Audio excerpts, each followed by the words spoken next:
Welcome to the Marriage 360 podcast. My name is Marty Sloan. This is my wife, Becky Sloan. And today we're going to take a full circle look at life, love, and marriage on the podcast. And our topic today is in-laws. Those people. You wanted one person and got the whole crew that came with them. So let's kick off, though, with a clear statement from my perspective, and you can chime in on this as well. I believe that we're blessed in this area. We've been blessed with in-laws. I would agree. On both sides. Yes, I have a great mother-in-law and a great father-in-law. And as do I. And we've done this because I think, when I say we've done this, this has been part of our story because I think our families were connected a little bit before we got married. There is a connection point. Church was central to us. And to this day, our parents live one street apart in the same gated community. Yes. And so we can walk to houses and walk the dogs and hang out.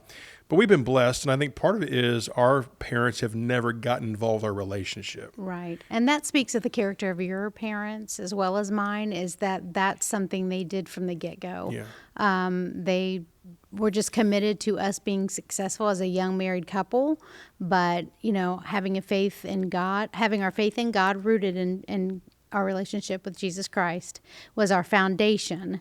They are great spiritual leaders and mentors in our life and have been through our whole married life. And so, you know, praying for us, watching us grow and lending advice and support when asked, but never stepping in to overtake or, you know, point the finger and try to change our direction, you know, that we're going in our marriage, leaving that up to us. Yeah, they've been helpful. They certainly blessed us when we were first married. They brought groceries over more than once just to bless us. And even one time they took the labels off the canned goods. That was your mom's idea, yeah. She wanted to take all the cans, all the labels off the cans, and so it'd be so fun and be such a surprise to see what we would get. So we're having a steak and tuna for dinner tonight. Yes. I had no idea what was in the can, but it was a tuna. Or snow peas or something, I don't know. Mixed veggies. So, you know, our parents have been helpful. They've also helped with our kids. Your mom in particular, when our sons were born, she was present. She was ready, available there to help support us. And, and then when you were back to work after our first son was born, because we had to have the income, we couldn't survive without it. We were broke. I'll tell you that now. I wouldn't tell you that then, but we were broke then. Yeah, we're not broke now. I knew, honey. You knew we were broke. Okay.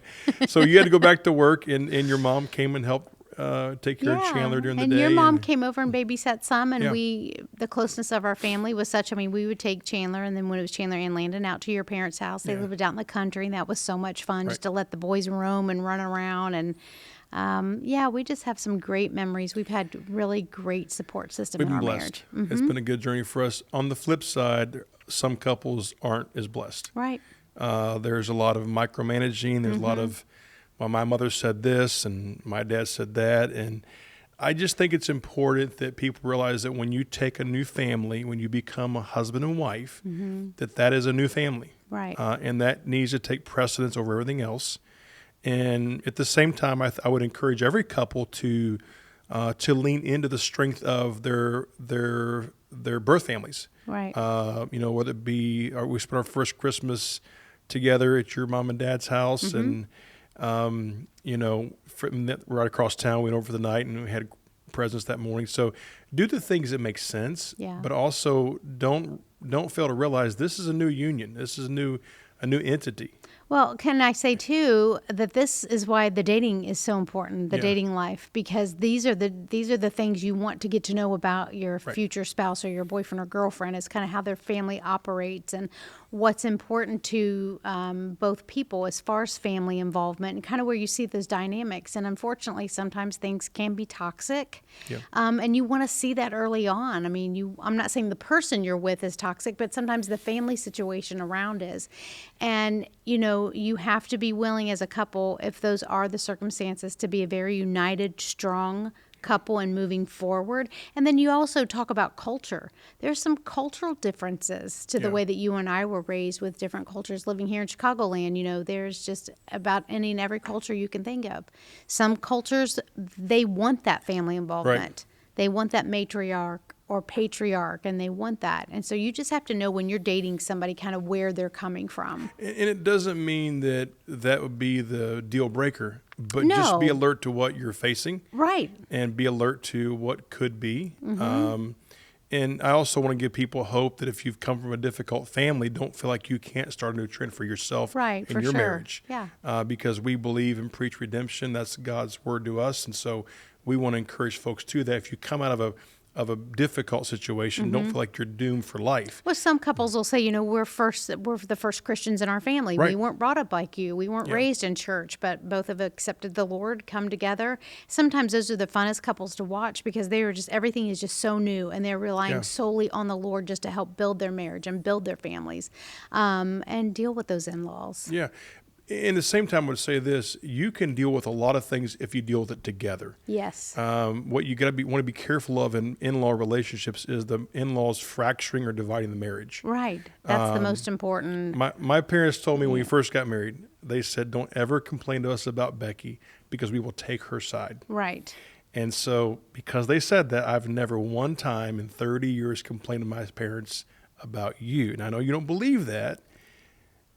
But on the it's true. It's totally true. But on the flip side, I can't say that I've never complained, tell. once or twice to 3 maybe times. something that was frustrating to my mom, maybe once or twice. Maybe. But my parents love you so much and hold you in such high esteem. Honestly, they've known you since you were young, before we ever dated or were together. And they just think you're the greatest. So it wouldn't have I'm probably, their favorite in-law. yes, it wouldn't have went very I'm far. the only in-law. Marty, stop telling the family business. It wouldn't have went very far with my parents trying to push that because, again, due to their spiritual relationship, each one with the Lord, with them as a couple, they would have known, this is not something we want to be a part of. Yeah. Go work it out. Yeah. Yeah. Well, and we've never brought them into our business as far as conflict. They've never paid our bills. No. They've always been good to us, and so we've always benefited from that. And I would tell any couple watching this podcast, no matter where you are in your marriage, try to navigate back to the strength of family relationships. Right. At the end of the day, siblings, parents, they're your family. And all of us were given a family by divine design. Right. You didn't pick your family, I didn't pick mine, and they didn't pick us. And they didn't pick us. We just happened into their world. And so it's part of God's divine plan. And so at the end of the day, it's something God's working out for our good and for his glory. What would you tell a couple if they were facing family issues from the in-laws that was hindering the marriage? What would you say to them to do as a first step?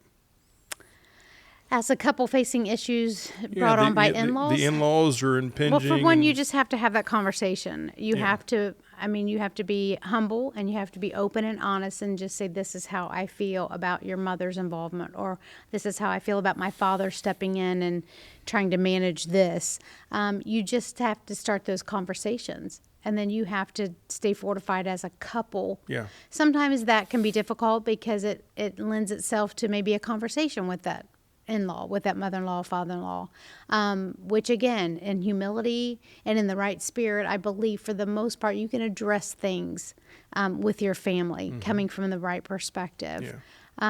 But yeah, you've got to take control of that early on because you're just probably, most are going to add kids to the mix. You're going to have, you have this whole road ahead of you of stuff. Yeah. And if your parents and his parents know early on, we will come to you if we need advice. You're more than welcome to speak into our life, if it's positive. But, this is my husband, this is my spouse, my wife, and this is a unit right here. Well, I learned one thing I didn't know today, and that is you've complained to me about your Oh, parents. geez. It was So probably I'm once gonna- or twice, 20 I'm years trying to decide if I ago. should be offended or not. I'm just trying to work it out in my own heart as we talk about this, if I should be hurt or wounded. What about when kids get involved? So you have, new husband or husband and wife, then they have kids, and then you have grandparents. Even there's going to be some clear boundaries because at the end of the day, those are your kids to raise, and not their kids to raise, but you might want support. Well, so you have, and that's where you have to draw the line. I mean, as far as am I asking an open-ended question that's inviting them to just speak into my life whenever, or how to discipline my child, or, whatever the issue may be. Because there is a lot of good that could come from having grandparents involved with your kids. Absolutely. And we've experienced that. There is a reason they're the grandparents. I mean, they've lived through some things, they've raised families, they have lots of wisdom, and that can be of great benefit to you as a couple. You have to humble yourself as a new mom or a new father to say, I don't know it all. And even our parents would say, even now, we didn't know it all. We don't know it all. Right. But you have to open yourself up to good, godly wisdom and advice from your family. Both of our sons would refer to their grandparents in a very positive light. Oh, I think so for They've sure. got great respect, admiration, love of them on both sides, and that's a positive. Oh, yeah. Because our sons are 28 and 24. And still have both sets of grandparents, which is a huge blessing. I never had that. You I didn't didn't have either. that. So our kids have their grandparents around them That's still. why they need to hurry up and get girlfriends, get married, and have kids. In fact, right now, our youngest son is with your mom and dad in Armenia. Yes. And we're not there. And we're not there. And it's awesome. It's awesome. Thanks for taking him. He's on his own trip. I would encourage every couple here to do a quick survey of your marriage and family and make sure that you're nurturing the in-law relationship. If you're an in-law watching this, make sure you're encouraging your married children as they grow to be independent and be their own person and give them the space to do so. And I mean, it just takes time working stuff out. We've had to work a lot of things out in our marriage over time. We're at 30 years, and we've definitely had to grow through a lot of things. Yes. Our own growth, our own issues, and then our own dynamics between the two of us. So our parents gave us the space to grow. Yes, they did. I'm So- thankful for my mother-in-law and my father-in-law. As am I. We're very blessed. So work on the in-laws. They're important to your future and your success. So Yes. that's our podcast. I love doing life with you. I love doing life with you too.